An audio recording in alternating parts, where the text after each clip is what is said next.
Olá, seja bem-vinda, seja bem-vindo ao nosso curso preparatório para o concurso do INSS no cargo de técnico do Seguro Social.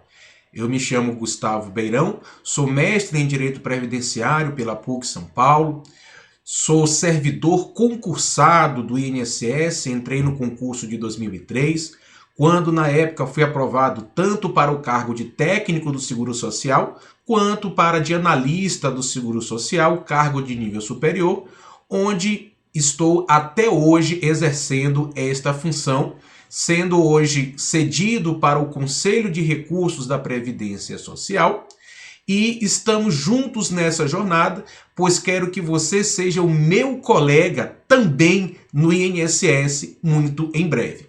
Para aqueles que queiram seguir as nossas redes sociais, aí estão o nosso YouTube, Professor Gustavo Beirão, e o Facebook e Instagram beirão.professor, onde estaremos também ao longo desta jornada até a prova, trazendo dicas, trazendo atualizações e informações a respeito do concurso e a respeito da matéria Direito Previdenciário. Neste módulo vamos falar sobre Seguridade Social, a sua origem, a sua evolução legislativa no Brasil e no mundo, o conceito de Seguridade Social que é trazido pela Constituição Federal, a sua organização e os princípios constitucionais a ela aplicados. Quando nós falamos da origem e da evolução da Seguridade Social, nós sabemos que desde sempre o ser humano ele precisou trabalhar para sobreviver e manter a sua família, procurando dar a ela o mínimo de segurança, uma existência digna para todos os seus membros. Então, quando nós falamos do próprio surgimento da família, nos vem à mente a ideia de proteção social, proteção dos membros de uma determinada sociedade. O professor Fábio Zambiti conceitua proteção social como sendo aqueles mecanismos criados pela sociedade ao longo da sua existência para atender os infortúnios da vida que impeçam a pessoa de obter seu sustento e da sua família. Então, por óbvio, né? O ser humano ele está sujeito a alguns infortúnios, como doença, velhice, invalidez e até mesmo a morte. Então, com a ideia da proteção social, se criou então esses mecanismos para que, ocorrendo esses infortúnios, aquela família ela esteja amparada. Então, com a evolução das famílias, com a evolução das sociedades, algumas técnicas de proteção social foram sendo desenvolvidas pelo ser humano ao longo da história.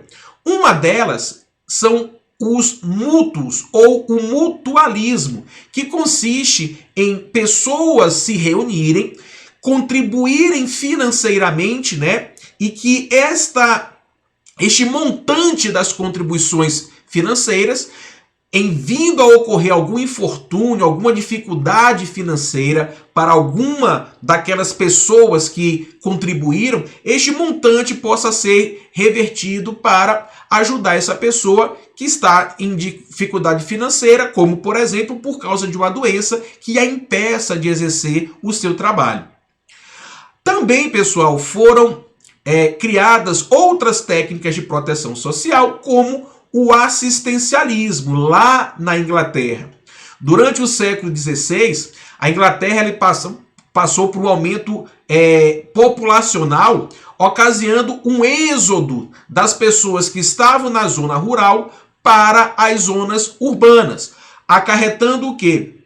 Uma superpopulação atrás de emprego. Por óbvio, com esta migração, né, com esse êxodo rural, não havia trabalho para todas as pessoas, fazendo com que as pessoas entrassem no estado de miserabilidade e ficavam perambulando pelas ruas lá na Inglaterra, trazendo uma série de problemas para a sociedade, como roubos, furtos, violências, enfim. Então, quando essa situação ocorreu, o que foi que a corte inglesa, junto com o parlamento, fizeram? Eles instituíram, no ano de 1601, o Poor Relief Act, ou a Lei dos Pobres, que é considerada um marco da assistência social no mundo, tá? Então, a partir da instituição do assistencialismo, essas pessoas que não podiam trabalhar por falta de emprego, porém tinham força suficiente para trabalhar, elas eram então convocadas para trabalhar para o Estado inglês e também para a igreja. E a partir deste serviço prestado ao Estado e à igreja, eles recebiam um auxílio para poder se manter e manter a sua família. Vejam que é diferente da situação onde o simples fato de ele ser pobre, de ele ser miserável, não dava o direito ao auxílio assistencial. Eles tinham que receber este auxílio apenas se houvesse uma prestação de serviço, já que não havia mercado de trabalho para todas essas pessoas, elas prestavam serviço ao Estado e à igreja, e em troca deste serviço elas recebiam este auxílio instituído lá na Lei dos Pobres.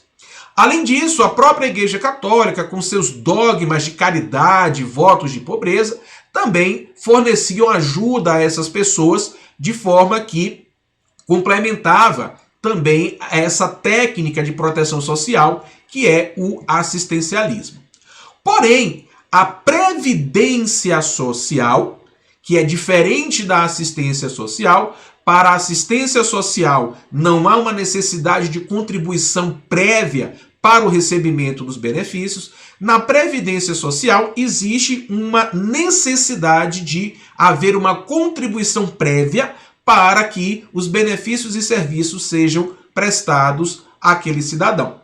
E essa ideia de previdência social surgiu na Alemanha com as leis do Otto von Bismarck, chanceler alemão, que em 1883 instituiu o seguro de doença, custeado pelas contribuições dos empregados, dos empregadores e do Estado.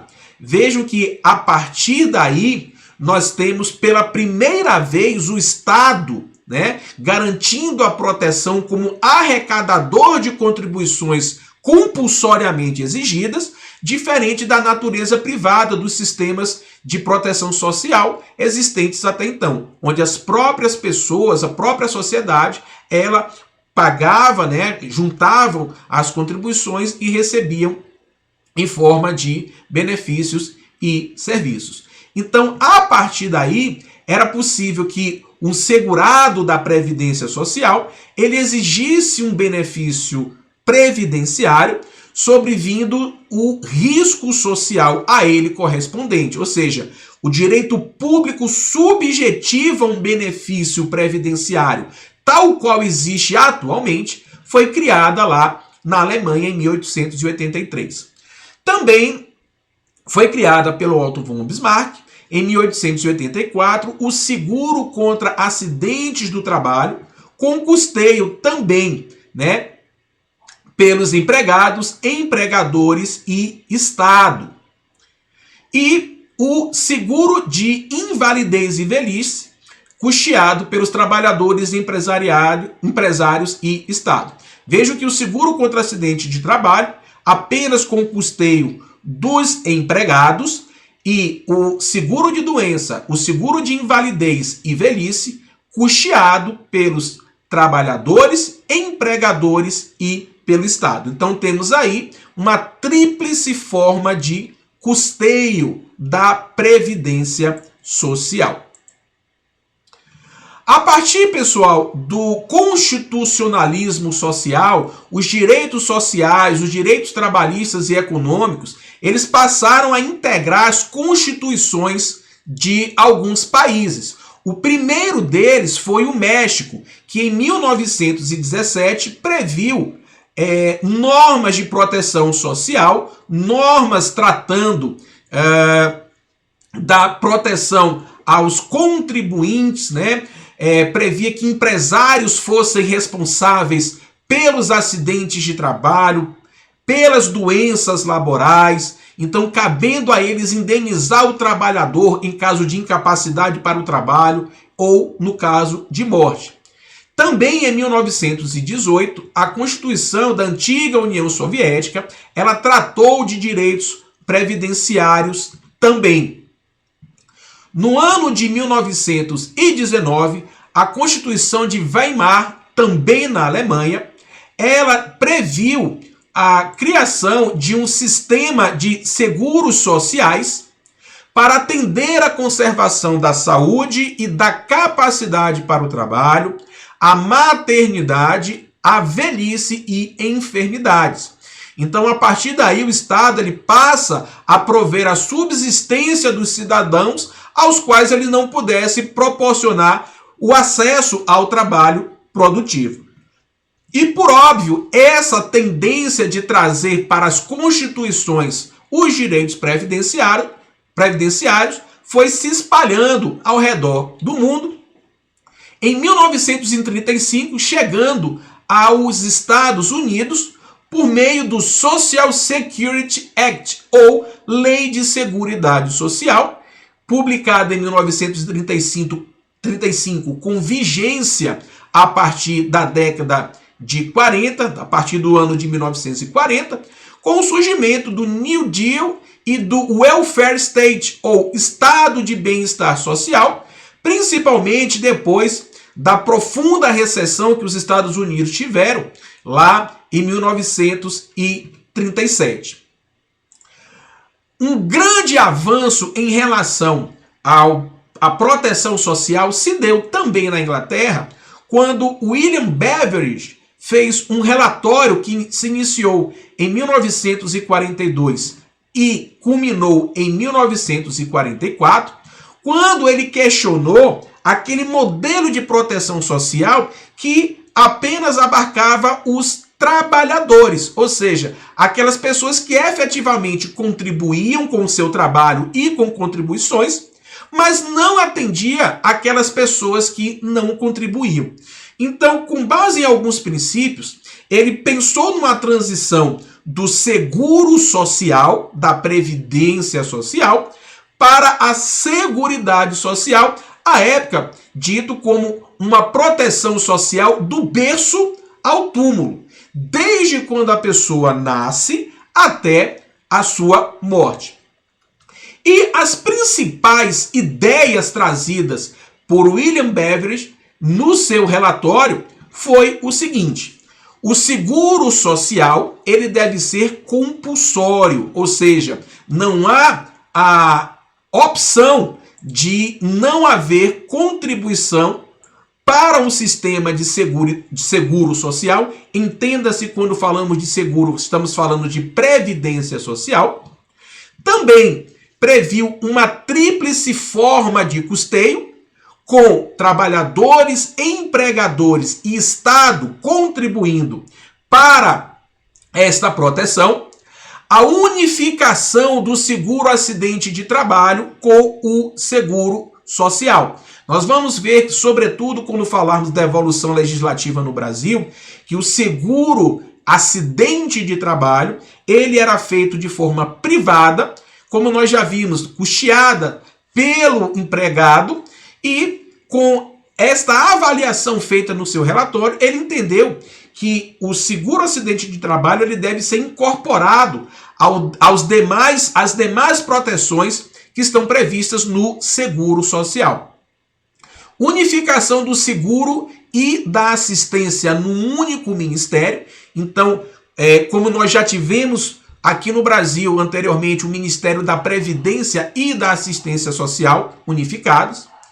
A unificação das contribuições, né, que eram vertidas, a separação da saúde do contexto previdenciário, onde se previa a saúde como um direito de todos e um dever do Estado, independentemente de contribuições para custeá-la. Ou seja, a previdência exige uma contribuição, a assistência social e a saúde não exigem uma contribuição prévia do cidadão. Fornecimento de auxílio para aprendizado, revogação de isenções tributárias, uma vez que quando eram concedidas essas isenções, o sistema protetivo ele deixava de arrecadar contribuições que lhe eram imprescindíveis para manter todo esse sistema de proteção, a extensão do seguro a todos os trabalhadores e o incentivo de permanência em atividade, o que é o precursor dos auxílios, né, dos antigos chamados de pé na cova, que é o abono de permanência em serviço. Além disso, nós tivemos a previsão na própria Declaração Universal dos Direitos do Homem, lá de 1948, em especial nos artigos 22, 25 e 28, tratando de temas relacionados à Seguridade Social.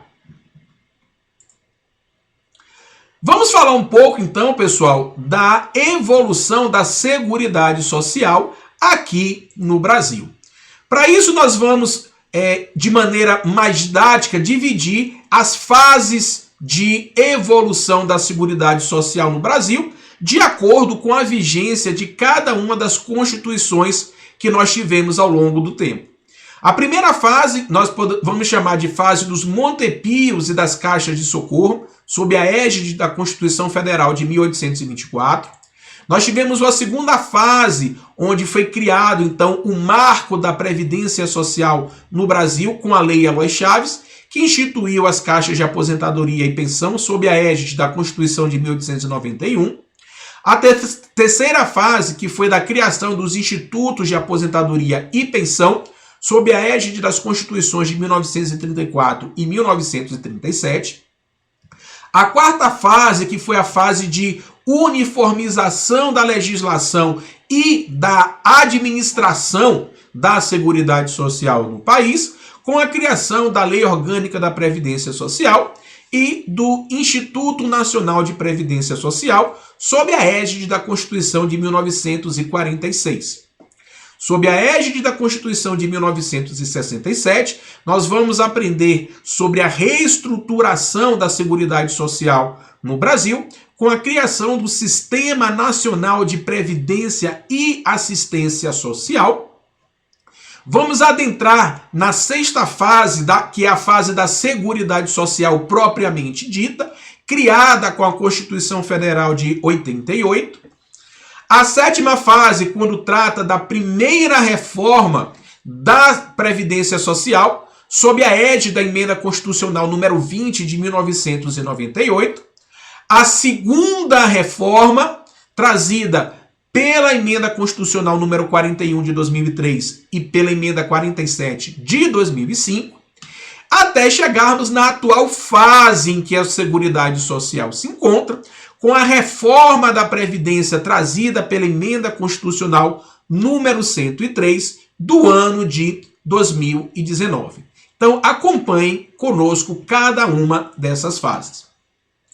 A primeira fase, pessoal, que é chamada de fase dos Montepios e Caixas de Socorro, ocorreu sob a égide da Constituição de 1824, e elas se consistiam em associações em que cada membro, mediante uma cota mensal, ele adquire o direito de deixar, quando viesse a falecer, um subsídio à família ou de ser subsidiado em caso de invalidez. Veja que os Montepios eles se assemelham muito com os mútuos, onde, havendo uma contribuição, mensal por aqueles integrantes daqueles mútuos, em caso de uma dificuldade financeira, na época, eram revertidas para essa pessoa, ou, aqui no caso dos Montepios, ao vir a falecer, ela deixava aquela cota mensal acumulada para a família, ou caso ele ficasse inválido para receber, para poder trabalhar, ele receberia, então,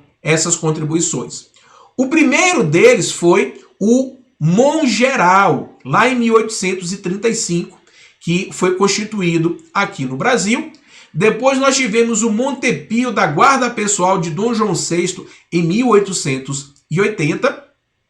E em 1888 foi criada a Caixa de Socorro para os trabalhadores das estradas de ferro estatais com o mesmo mecanismo de proteção social, onde eram arrecadadas as contribuições mensalmente, e em caso de necessidade, era revertida essa quantia para a pessoa que ficava incapacitada, ou no caso de óbito, era revertida para a sua família. Em 1919, foi criado, por meio do Decreto Legislativo 3.724, o Seguro Acidente de Trabalho, ou o SAT. E este decreto legislativo, ele determinava que os empregadores eles fizessem um seguro de acidentes em favor dos seus empregados, que era gerido, então, esse seguro por meio de empresas seguradoras. Então, vejam, o seguro acidente de trabalho, ele se iniciou de forma privada, ok? Então, os empregadores contratavam empresas seguradoras, faziam seguro de acidente de trabalho para os seus empregados, caso ocorresse algum acidente ou alguma doença laborativa que o impedisse de exercer a sua atividade. Então vejam que em 1919 nós já tínhamos uma legislação tratando de seguro acidente de trabalho. A segunda fase da evolução histórico-legislativa da Seguridade Social se deu sob a égide da Constituição Federal de 1891, com a criação da Lei Eloy Chaves. E aqui, pessoal, gostaria que vocês prestassem bastante atenção, pois apesar de se chamar Lei Eloy Chaves, na verdade, esta lei é um decreto legislativo. É o decreto legislativo número 4.682, publicado em 24 de janeiro de 1923. Portanto, o dia 24 de janeiro, onde é comemorado o Dia do Aposentado, o Dia da Previdência Social, se deu justamente em homenagem a este decreto legislativo que instituiu as caixas de aposentadoria e pensão para os trabalhadores das empresas ferroviárias.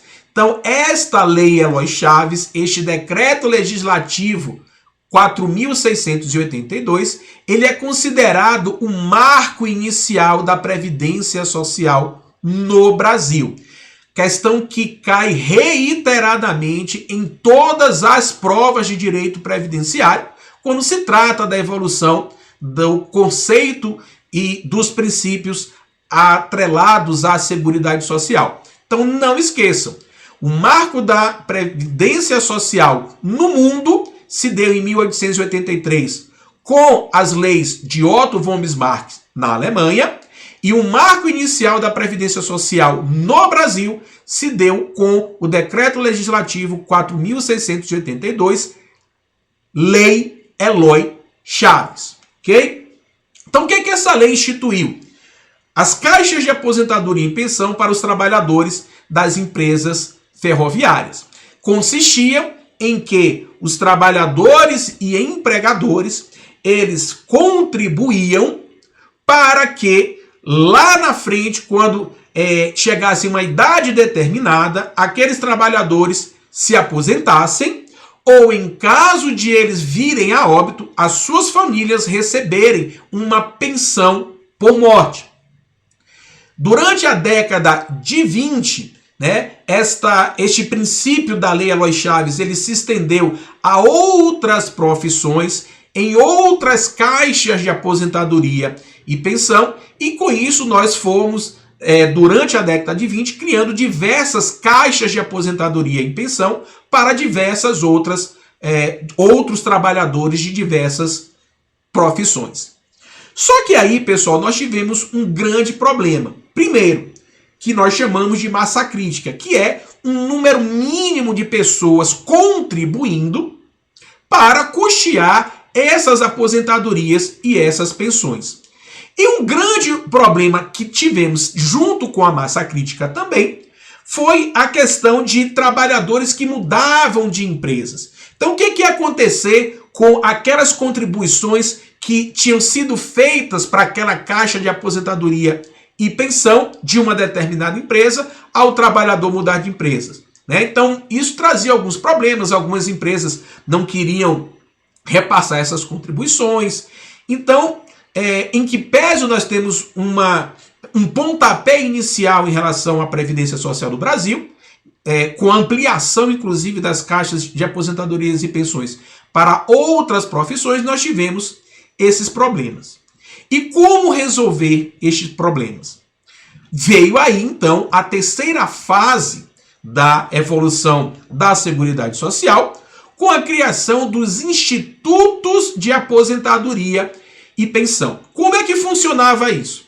Ao invés de você ter apenas as caixas de aposentadoria e pensão por trabalhadores de determinada empresa, as empresas de uma mesma categoria profissional juntaram as suas caixas de aposentadoria e pensão, juntaram as suas contribuições e criaram um instituto de aposentadoria e pensão, não mais atendendo apenas a uma determinada empresa, mas sim a todos os trabalhadores de uma mesma categoria profissional.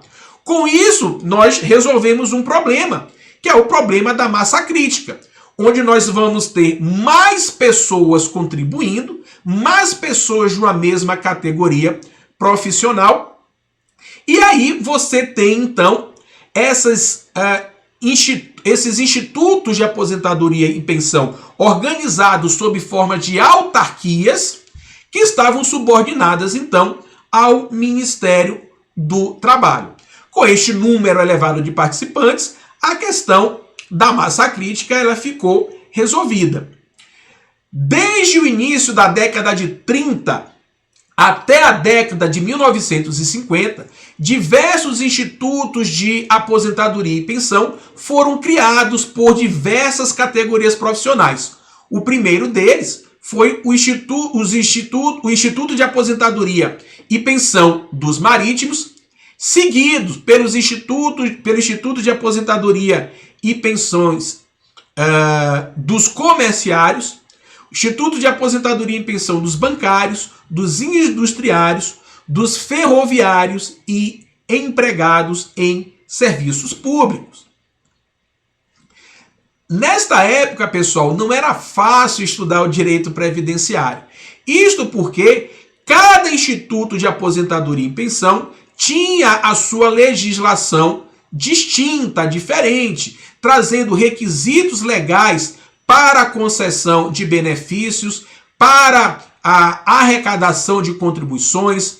Então, nós tínhamos diversos diplomas tratando da organização e da concessão de benefícios previdenciários de acordo com cada categoria profissional. Bom, com tanta legislação, com tantos requisitos para a concessão de benefícios de forma diferenciada, houve a necessidade, então, sob a égide da Constituição de 1946, avançarmos para a quarta fase, que foi justamente da uniformização legislativa e administrativa. Então, nós tivemos, pela primeira vez com a Constituição de 1946, a expressão Previdência Social na nossa Constituição. Então, criou-se em 1960 a Lei 3.807, mais conhecida como Lei Orgânica da Previdência Social, a LOPS. E o que foi que essa lei fez? Ela pegou toda a legislação que estava espalhada, né, a legislação de cada um dos institutos de aposentadoria e pensão e unificou em uma única, trazendo um critério único, padronizado para todos os trabalhadores, para todas as categorias profissionais. Em 1963, também foi criado, por meio da Lei 4.214, o FUNRural, que é o Fundo de Assistência e Previdência do Trabalhador Rural. A LOPS abrangia os trabalhadores das áreas urbanas e o FUNRural abrangia os trabalhadores do de natureza rural lá do campo. Em 1966, foi então, após a unificação legislativa para todos os institutos de aposentadoria e pensão, foi a vez de unificar também no âmbito administrativo todos aqueles institutos. Então, a partir de 66, criando-se o Instituto Nacional de Previdência Social, o antigo INPS, todos aqueles institutos, o IAPB, que era dos bancários, o IAPM, que era dos marítimos, o IAPC, dos comerciários, enfim, todos eles se fundiram em um único instituto de aposentadoria e pensão, que é o Instituto Nacional de Previdência Social. Em 1967, o seguro acidente de trabalho que nós vimos criado lá em 1919, ele foi integrado à Previdência Social, fazendo então desaparecer aquele seguro privado como um ramo à parte da proteção social dos trabalhadores. Então, tanto os benefícios comuns como os benefícios pagos em decorrência de um acidente de trabalho, eles passaram a ser concedidos pelo INPS, não sendo mais concedidos por aquelas empresas seguradoras que eram contratadas pelos empregadores lá, quando nós vimos em 1919.